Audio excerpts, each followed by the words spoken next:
그런데 그런 나를 이해 못하는 남편에게 또 나는 화가 나고, 나도 그런 나를 이해 못하겠고, 총체적 난국이죠.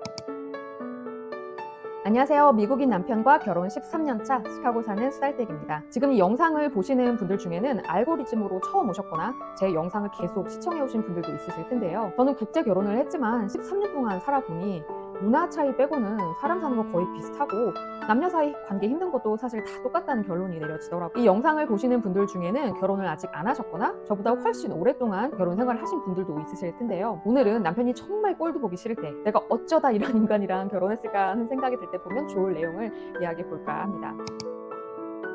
사실 제가 이 주제를 선정한 이유는 저야말로 어제 남편과 대판 싸우고 정말 꼴도 보기 싫었거든요. 하지만 제가 요즘 듣고 있는 부부 심리 상담 수업을 통해 저의 내면을 많이 돌아보게 됐고, 많은 도움이 돼서 여러분과 함께 나눠보려고 합니다.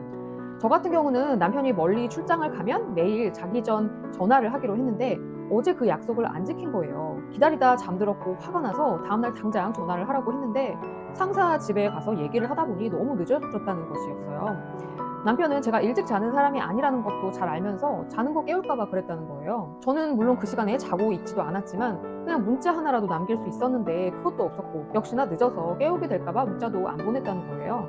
오전에 1시간가량을 싸웠고 사과도 받았지만 화가 풀리지 않아서 사과문을 쓰게 했는데, 저는 이게 좀 효과가 있더라고요. 뭐 대충 나는 너를 늘 걱정하고 생각하는데 표현을 제대로 못해서 정말 미안하다. 남편이 저에게 늘 감사하고 우리의 관계를 소중하게 생각한다. 그래서 매일 감사의 문자를 보내기로 약속한 뭐 그런 내용인데요. 사과를 받아도 뭔가 풀리지 않는 기분이 진심이 담긴 문장을 읽으면 조금 누그러지는 기분이 드는 거예요.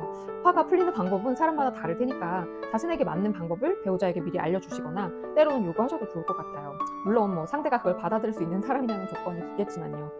저희 남편이 좀 착하긴 합니다. 그런 면에서. 하지만 남편은 5개월 전에도 같은 문제로 사과문을 썼고, 저는 바뀌지 않는 남편의 행동에 너무 실망을 했어요. 그래서 인터넷을 막 뒤져서 이런 문구를 찾아 보냈는데요. 행동하지 않는 사랑은 아무것도 아니다. 증명할 수 없다면 신뢰할 수 없다. 변화가 없다면 사죄가 아니다. 뭐 대충 이런 내용이에요. 아침에 울고불고 난리치고 싸우다 보니 눈도 아프고 기운도 쭉 빠져 있는데, 나는 왜 이렇게 화를 참지 못했을까 생각을 해봤는데, 사실은 제 내면 깊은 곳에 자리한 이별에 대한 두려움이더라고요. 저는 어릴 때 부모님이 바쁘셔서 저를 많이 떼놓고 다니시고 정서적인 유대감 형성을 하실 시간이 별로 없으셨어요. 조금 커서도 계속 친척집에 맡겨지는 등 뭐 부모님과 떨어져 지내는 시간이 많았다 보니 자연스럽게 이별에 대한 두려움이 굉장히 커진 거죠. 또 이게 심리학적으로 보면 나를 보호하기 위해 오히려 반대로 인간관계를 차단하거나 냉담해지는 행동을 보이기도 한다고 하더라고요. 그래서 평소에는 굉장히 독립적이고 쿨한 척하지만 실상 제가 심적으로 많이 의지하고 있는 남편이 멀리 출장을 가면 굉장히 불안감이 커지는 것 같아요. 대부분의 사람들은 어린 시절 부모로부터 받은 내면의 상처들이 있는데, 배우자는 나의 부족한 면을 비춰주는 거울이고, 거울을 보며 나의 결핍을 깨닫는 거라고 합니다.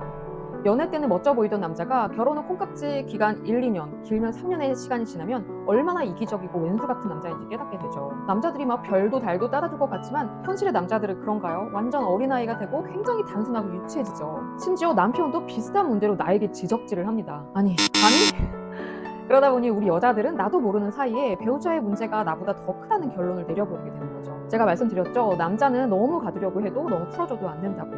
너무 풀어주면 또 어떤 엉뚱한 짓을 할지 모릅니다. 남편을 절대 믿으시면 안 돼요. 물론 겉으로는 믿는 척을 해야죠. 나는 너 믿는다. 그게 마인드 컨트롤 하기도 좋고요. 하지만 실제로는 남자뿐만 아니라 인간이란 존재를 절대 믿으시면 안 된다는 겁니다. 왜냐면 모든 사람은 평소에 착하고 성실하고 아니고를 떠나서 어떤 상황에서든 실수나 잘못을 하기 마련이고, 또 스스로 통제하지 못하거나 순간 자기도 모르게 평소와는 다른 행동을 하는 경우가 있기 때문입니다. 그래서 내로남불이라는 말이 있는 거죠. 그러니 유명인들이 마약이나 도박 등 우리가 도저히 이해하기 힘든 잘못을 저지르곤 하는 겁니다. 사람들은 보통 배우자로 나와 반대의 성향에 끌리고 나의 부족함을 채워줄 수 있을 것 같은 그런 사람을 만난다고 합니다. 그런데 막상 결혼을 해보면 서로의 어린 시절 내면의 상처가 자신도 모르게 튀어나와서 상처받은 어린아이의 상태로 서로를 마주하게 되는 경우가 많은 거죠. 이게 상태가 서로 비슷하다면 차라리 나을 텐데, 배우자가 멀쩡한 상태일 경우 상처받은 어린아이의 나를 만나면 얼마나 당혹스럽겠어요. 남편도 나를 보며 대체 저 여자는 왜 저러지? 하고 이해가 안 갈 거 아니에요. 그런데 그런 나를 이해 못하는 남편에게 또 나는 화가 나고,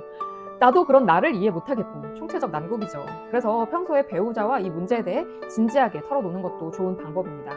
내 문제를 스스로 진단해보고 왜 나는 이런 문제를 갖게 됐고 배우자에게 바라는 것이 무엇인지 대화를 진지하게 해보라는 거예요. 전 결혼은 개인이 성장하고 온전하게 되기 위한 과정이라는 말에 깊이 동의합니다. 저도 모난 구석이 사실 많은 사람인데 남편을 만나서 많이 유하고 둥그레진 것 같고 인간적으로도 많이 성장했다고 생각합니다. 결론적으로 제가 드리고 싶은 말씀은 앞서 말씀드렸다시피 배우자는 나의 부족한 면을 비춰주는 거울이라는 겁니다. 배우자가 없다면 진짜 모습의 나를 만나고 내면적으로 성장할 기회가 없다는 거예요. 그래서 상대를 통해 나의 상처와 문제점을 진단하고 대화를 통해서 부부가 함께 치유해 나가는 것이 중요합니다. 부부끼리 힘들다면 요즘 상담 같은 도움을 받는 것도 좋은 방법이죠. 결혼이란 부족한 두 인간이 하나를 이루고 성장하며 온전하게 되는 과정이라는 거 꼭 기억하시기 바랍니다. 오늘도 시청해주셔서 감사하고 그럼 다음 시간에 또 뵙겠습니다. 안녕히 계세요.